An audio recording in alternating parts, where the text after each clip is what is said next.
Shalom. First and foremost, I want to give all praises, honor, and glory to Yahweh, Bahasham Yahushai, Bahasham Recha Kodash. Double honors to the elders and the apostles of Great Millstone, and peace and blessings to the elect. And today, we're going to go into the book of 1 Samuel, the 29th chapter. And as we went through in the 28th chapter, out of Saul's desperation, he goes and seeks a witch, one in Endor, who's able to give him a means to communicate with Samuel, in which he is told that, in the war that he has against the Philistines, that he's going to die along with his sons. And that would be it for him.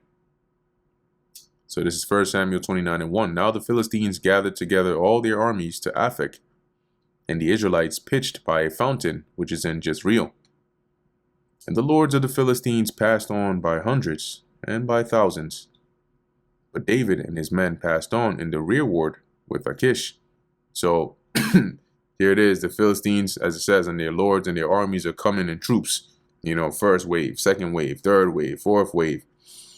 And at the end, all the way in the back, was David and his men along with Achish. Then said the princes of the Philistines, "What do these Hebrews here? Why are the Hebrews here?" And Achish said unto the princes of the Philistines, "Is not this David, the servant of Saul, the king of Israel, which hath been with me these days, or these years? And I have found no fault in him, since he fell unto me unto this day." So since he defected and came to our side, and he's been with me this whole time, he's been good. No, he's good. Like, he's good. No, you don't worry. And the princes of the Philistines were wroth with him. And the princes of the Philistines said unto him, "Make this fellow return, that he may go again to his place which thou hast appointed him." Tell him to go back to whatever town, Ziklag, wherever you have him stay, but let him be over there. He's not joining us in this battle. And let him not go down with us to battle, lest in the battle he be an adversary to us.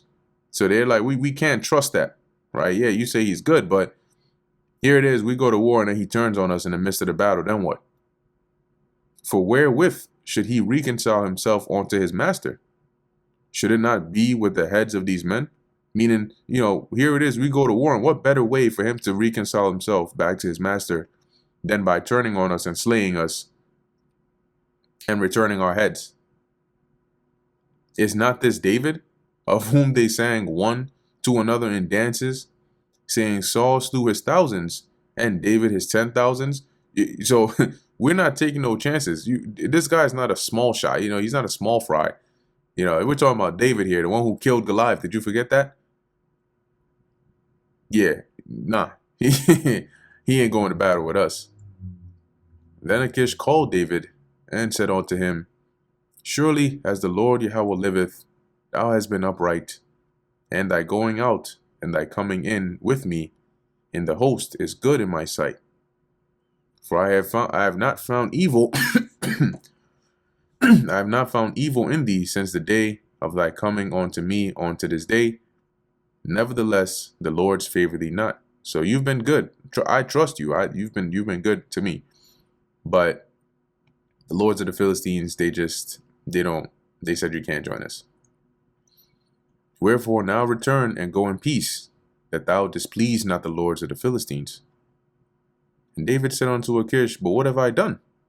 And what hast thou found in thy servant so long as I have been with thee unto this day, that I may not go fight against the enemies of my lord the king?" Now David was using wisdom here, right? He was selling his story even more, making it sound even more believable.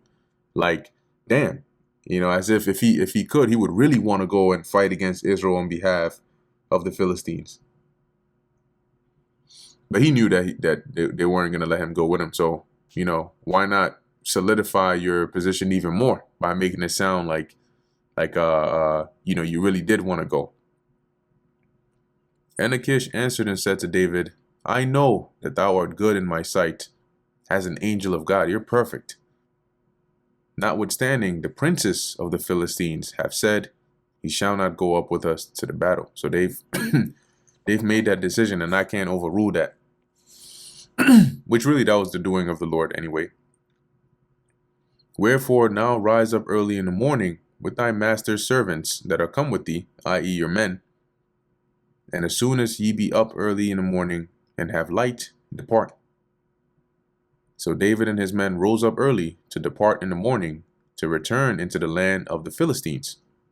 And the Philistines went up to Jezreel. So they returned from the camp of the Philistines basically back to their town, being Ziklag, because the Philistines lords did not trust them to go to war with them. And that's the end of 1 Samuel, the 29th chapter. Lord willing, that was edifying to the elect. In closing, I want to give all praises, honor, and glory to Yahweh, Bahasham Yahushai, Bahasham Recha Kodash. And until next time, Shalom.